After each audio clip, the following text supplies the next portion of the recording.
अब तक हमें ब्रह्मांड के सिर्फ एक ही ग्रह का पता है जहां जीवन का उन्नत रूप मौजूद है।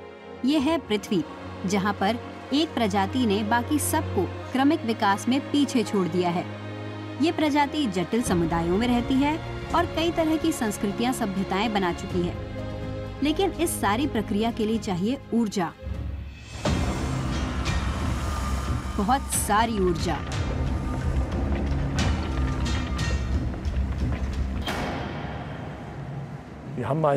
हमने गणना करने की कोशिश की एक बहुत बड़े शोध में कि इंसान कितनी ऊर्जा इस्तेमाल कर चुका है।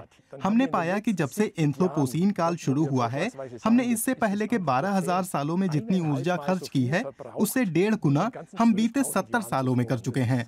हमारी ऊर्जा खपत बहुत तेज हुई है। 20वीं सदी के मध्य से ही इंसानों ने धरती के इकोसिस्टम से इतनी नाटकीय छेड़छाड़ की है कि वैज्ञानिक एंथ्रोपोसीन काल को इंसानी गतिविधियों का नया काल बताने लगे हैं। अब हम हर साल करीब 1700 खरब किलोवाट प्रति घंटे बिजली की खपत कर रहे हैं। दुनिया में इंसानों की आबादी बढ़ रही है, जो 2050 तक बढ़कर 10 अरब हो जाएगी। ऊर्जा की चाहत में हम पृथ्वी का शोषण कर रहे हैं। अगर हम ऐसा ही करते रहे तो हम हर प्राकृतिक बसेरा तबाह कर बैठेंगे, क्योंकि सब आपस में जुड़ा हुआ है। ये बात बिल्कुल साफ हो जाती है जब हम अपने खाद्य उत्पादन की ओर देखते हैं। हम पहुंचे फ्रैंकफर्ट के जिंकनबर्ग म्यूजियम फोल्कर मोसब्रुगर से मिलने। हम प्रकृति से जीते हैं, लेकिन हर साल हम प्रकृति से उससे ज्यादा ले रहे हैं जितना कि हम दोबारा लौटा पाएं। तो हम उस पूंजी को ही चट कर रहे हैं जिसके सहारे हम जीते हैं। ये बेढंगी स्थिति है। हम असल में ऊर्जा को खत्म कर रहे हैं। हम अपना खाना उगाने में खाने से मिलने वाली ऊर्जा से ज्यादा खपा रहे हैं। औद्योगिक स्तर पर होने वाले मीट उत्पादन में करीब 90% ऊर्जा बर्बाद जाती है।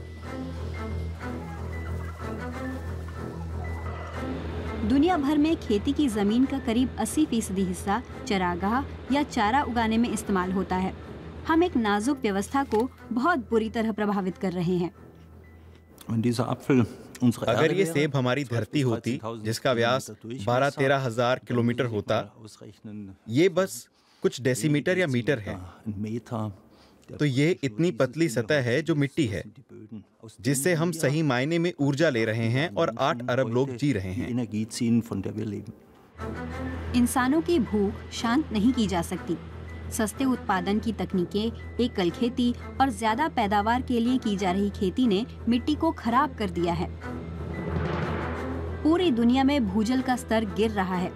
स्पेन में भी, जो कि यूरोप में सब्जियां मुहैया करवाने के मामले में अगुवा है। बढ़ती फसल के लिए हम बहुत सा पानी इस्तेमाल करते हैं, खाद डालते हैं। प्रक्रिया तेज करने, पैदावार बढ़ाने और खर्च घटाने के लिए हम हर जगह फॉस्फेट डाल देते हैं, जो एक सीमित संसाधन है, और नाइट्रोजन भी। इसमें से आधा हमारी नदियों में पहुंचकर उनमें जरूरत से ज्यादा रसायन भर देता है और हमारे समुद्रों पर भी प्रभाव डालता है। और इससे भी बुरा ये कि दुनिया में पैदा हुए और ढोए जाने वाले भोजन का 1/3 बर्बाद हो जाता है।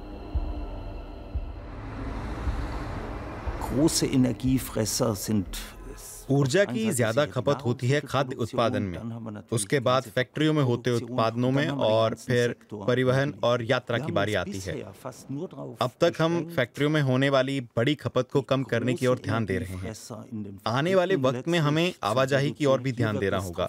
सिर्फ बड़ी फैक्ट्रियों पर ही ध्यान नहीं देना है।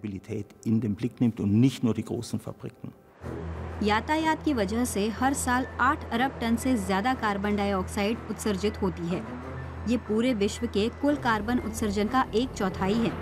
इसके अलावा अन्य ग्रीन हाउस गैसें भी हैं। लेकिन जब हम इंसान यात्रा नहीं कर रहे होते, हम फिर भी ऊर्जा का इस्तेमाल करते हैं। अब तक इंटरनेट के लिए वैश्विक बिजली की कुल खपत करीब 1% हो रही है। लेकिन अगर इंटरनेट कोई देश होता तो ये दुनिया भर में सबसे ज्यादा बिजली खपत करने वाले उपभोक्ताओं में होता। करीब 4.5 अरब लोग इंटरनेट का इस्तेमाल करते हैं। किसी सर्च इंजन पर 20 चीजें खोजने में आप जितनी ऊर्जा इस्तेमाल करते हैं, उतने में कम ऊर्जा खपत वाला एक लाइट बल्ब 1 घंटे के लिए जल सकता है। बिजली की असली खपत तो बड़े इंटरनेट सर्वरों के लिए लगे एसी करते हैं। ये दिन रात चलते हैं। जैसे यहाँ दुनिया के बड़े इंटरनेट केंद्रों में से एक फ्रैंकफर्ट में। हम उम्मीद कर रहे हैं कि अगले एक दशक में इंटरनेट के कारण बिजली की खपत 13 से 14% बढ़ जाएगी। एक बड़ी बढ़ोतरी, क्योंकि सब कुछ डिजिटल हो रहा है। यहाँ तक कि 5G और 6G भी बड़ी ऊर्जा खपाने वाले हैं।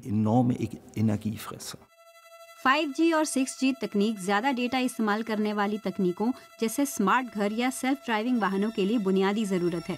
डिजिटल क्रांति तो बस शुरुआत है।